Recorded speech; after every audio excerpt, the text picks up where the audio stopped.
Halo semuanya, apa kabarnya? Semoga kabar kalian baik ya. Di sini saya akan melanjutkan mengenai pengetahuan dasar peta dan pemetaan. Di sini kita mulai materi baru ya. Untuk itu, mohon sekali disimak videonya. Oke. Nah, pada tujuan pembelajaran ini ada beberapa indikator, yaitu yang pertama, siswa mampu menjelaskan pengertian peta beserta jenis-jenis peta. Yang kedua adalah, siswa mampu menganalisis informasi yang ada di dalam peta. Yang ketiga, siswa mampu menyebutkan fungsi-fungsi peta dalam kehidupan sehari-hari. Kemudian, di sini saya mau bertanya. Pasti kalian pernah kan lihat peta? Secara nggak langsung pasti kalian pernah. Jadi, biasanya peta digunakan untuk menggambarkan kondisi geografis suatu wilayah pada bidang datar dengan skala tertentu. Oke. Dari sini, dari peta itu sendiri pasti banyak informasi yang bisa kita peroleh. Jadi, ayo kita cari tahu apa itu informasi yang bisa kita dapatkan. Nah, sebelum kita masuk bagaimana informasi di dalam peta itu bisa kita dapatkan, pasti kita harus mengetahui apa itu peta. Nah, jadi peta itu adalah rupa permukaan bumi yang digambarkan menggunakan suatu sistem proyeksi dengan skala tertentu sehingga dapat disajikan di bidang datar. Atau di sini peta adalah gambaran permukaan bumi pada bidang datar yang diperkecil menggunakan skala tertentu. Di kata kuncinya sendiri adalah gambaran permukaan bumi. Jadi peta itu adalah suatu gambaran permukaan bumi yang digambar dengan skala tertentu. Dan peta ini biasanya digunakan untuk menunjukkan lokasi, arah, kondisi geografis, dan informasi khusus seperti sumber daya alam atau dan yang lain, atau penggunaan lain juga bisa. Kemudian, nah kita di sini masuk ke dalam cara kita mengetahui informasi yang ada di dalam peta itu, kita menggunakan yang namanya komponen peta. Yang pertama itu ada judul peta. Pentingnya kenapa sih di peta tuh harus ada judul? Jadi peta itu memuat informasi sesuai dengan isi peta. Judul peta terletak di bagian tengah atau di bagian lain yang tidak terganggu kenampakan seluruh peta. Di sini menggunakan contoh peta jenis tanah. Peta jenis tanah yang diambil di sini, kita berarti akan mengetahui kita akan mengkaji di dalam peta ini, berarti petanya mengkaji mengenai jenis tanah pada suatu wilayah tertentu. Kedua adalah arah mata angin atau orientasi. Jadi, arah mata angin atau orientasi adalah arah yang dapat membantu dalam menemukan orientasi pada saat pengukuran atau pengamatan, atau biasanya juga orientasi itu arah yang menunjukkan arah utara. Bentuknya tuh macam-macam ya, dan tidak ada ketentuan khusus untuk arah mata angin. Tapi biasanya terletaknya itu di peta utama dekat skala peta. Nah, ngomongin skala, kita masuk ke dalam pengertian skala. Jadi, skala itu berfungsi untuk mengetahui ukuran sebenarnya di permukaan bumi. Ada beberapa jenis skala peta, yaitu skala angka, skala batang, dan skala verbal. Umumnya, peta di Indonesia menggunakan skala batang atau skala angka. Dan skala itu adalah adalah komponen yang sangat penting karena kenampakan unsur atau fenomena geografis pada peta itu bergantung pada skalanya. Jadi kalau kita mau melihat suatu daerah, itu tergantung jauh dan dekatnya daerah itu kita bisa lihat. Kayak misalnya dari 1:1000 bisa jadi 1:2000 atau sampai bisa 1:1 juta.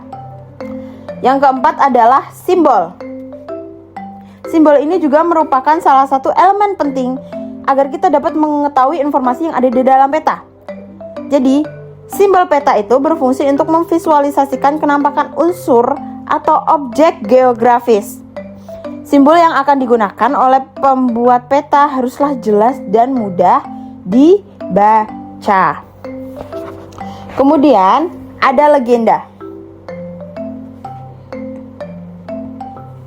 Jadi, legenda adalah penjelasan dari simbol-simbol peta atau keterangan tentang simbol yang terdapat di dalam peta. Peranan legenda itu sangat penting untuk membaca peta. Oleh karena itu, legenda peta harus benar dan bisa didahulukan informasi yang paling utama, yaitu biasanya batas administrasi, misalnya sungai dan jalan.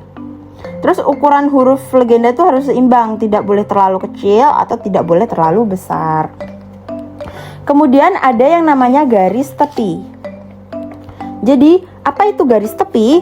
Garis tepi adalah garis terletak yang berguna untuk melihat agar petanya terlihat rapi. Dan ukuran garis tepi pada peta itu paling tebal adalah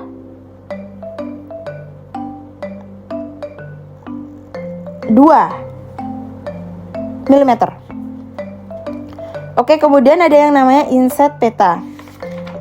Inset peta itu adalah peta berukuran kecil daripada peta utama, berfungsi menjelaskan posisi wilayah peta utama terhadap wilayah yang lebih besar. Misalnya, wilayah pada peta itu adalah provinsi, maka insetnya itu menggunakan pulau. Inset juga memiliki garis lintang dan bujur, orientasi arah dan skala peta. Letak inset pada peta itu biasanya tuh di dalam peta utama atau di pinggirnya juga bisa. Nah, kemudian ada yang namanya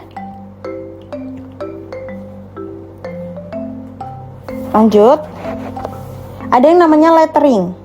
Lettering itu adalah dia tuh memperjelas simbol-simbol yang diberikan oleh peta. Jadi dia memberikan informasi kayak di jalan ini nama tempatnya ini, sungainya ini, jalannya seperti ini gitu. Terus ada garis lintang dan bujur. Ini menentukan lokasi absolut suatu peta. Yang terakhir itu adalah sumber, menunjukkan keakuratan, keaslian, dan keabsahan informasi yang diberikan oleh peta itu sendiri. Jadi salah satu contoh peta yang benar adalah seperti ini ya, anak-anak. Jadi ada judul, ini judul ada terletak di sini skala, di sini adalah garis sistem proyeksi yang digunakan. Di sini adalah arah orientasi, ini adalah legenda, sumber, ini. Lalu di sini ada inset, di sini ada peta utama. Dan di sini juga ada garis lintang dan garis tepi. Nah, lanjut. Di sini ada kaidah membuat peta. Kemudian jenis-jenis simbol itu ada simbol titik, garis, area. Kalau simbol titik itu biasanya menandakan suatu tempat. Nah, kalau garis ini biasanya menandakan jalan, sungai, rel, jembatan, dan batas-batas administrasi wilayah. Kalau simbol area ini biasanya digunakan untuk sawah, danau, dan rawa.